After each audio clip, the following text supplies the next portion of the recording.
Guys, welcome to another flea market finds. I finally got out to the flea market this weekend, and it was a pretty good trip for me. All wrestling figures, so if you're expecting some cool beer stuff or something like that, it was all wrestling figures. But if you're still sticking around, that means you kind of want to see what kind of wrestling figures I got out. It was a big day for me, especially because I collect those big rubber wrestling figures. Got a lot of them, so let's jump right into it. First off, picked up Ricky the Dragon Steamboat. Picked him up for about $5. I checked all the eBay prices on all the figures, so these are all current eBay prices. My Ricky the Dragon Steamboat will clock in on eBay about 12 to 13 bucks. Next up, I got a near mint Nikolai Volkov. Paid only $1 for Nikolai Volkov. Right now on eBay, he goes for about $10. Next up, Mouth of the South, Jimmy Hart in terrible shape. His whole face is all bust up. Other than that, paint's pretty good. This condition, probably get about $7 for him. Paid $3. Next up, Iron Sheik. Just about mint condition. No paint wear, nothing. This guy's in pristine condition. Paid $1 for him. I could get $30 for Iron Sheik in this shape. Next up, Mr. Wonderful Paul Orndorff. Again, in really good condition. Only missing a little bit of paint. I paid $5 for him. Right now, in his condition, I will score about $12. Next up, Jesse Ventura, in absolutely horrible shape. His face is all markered up. Didn't have Jesse Ventura. I've been looking for him. Paid $5. Probably get $6. Didn't do too well on him. Next up is JYD Junkyard Dog. Paid $5 for him. Not in the best shape. Again, never really see him in the flea markets too much. Another guy I would have bought online, but online I get about $6. So make $1 on him. Next up, Terry Funk.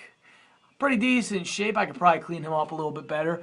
Terry Funk goes about for $8 online. Got him for $3. Lastly, on the big rubber guys, I got the living legend, Bruno Sammartino. Pretty good condition. Paid $3. Goes for about $10.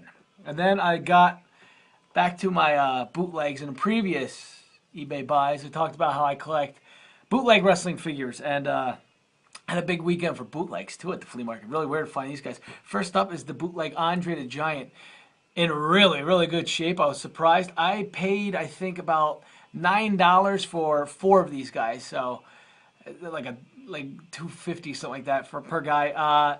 Andre goes right now on eBay for $20. Paid about $250 for him. Next up, I got 2 bootlegs of Mr. Unknown. Mr. Unknown is a weird bootleg. It's kind of creepy looking.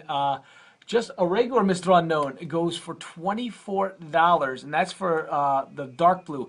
These two are different. Their face paints are completely different. They're different paints, so they probably go for a little bit more if I had to guess. And finally, I got this ugly sucker. I know nothing about him. I've never seen him anywhere.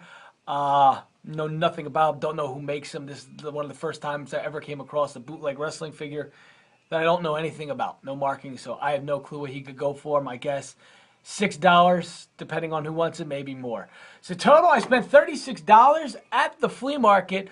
When you total up everything I spent, or I could get on eBay, comes to about $160, making $130-some profit. Not too bad of a flea market find. I'm going to hopefully get back to the flea market and pick up some more stuff. Check out all my links below. Subscribe, like, comment, whatever that good stuff is. And I'll see you later. Like this.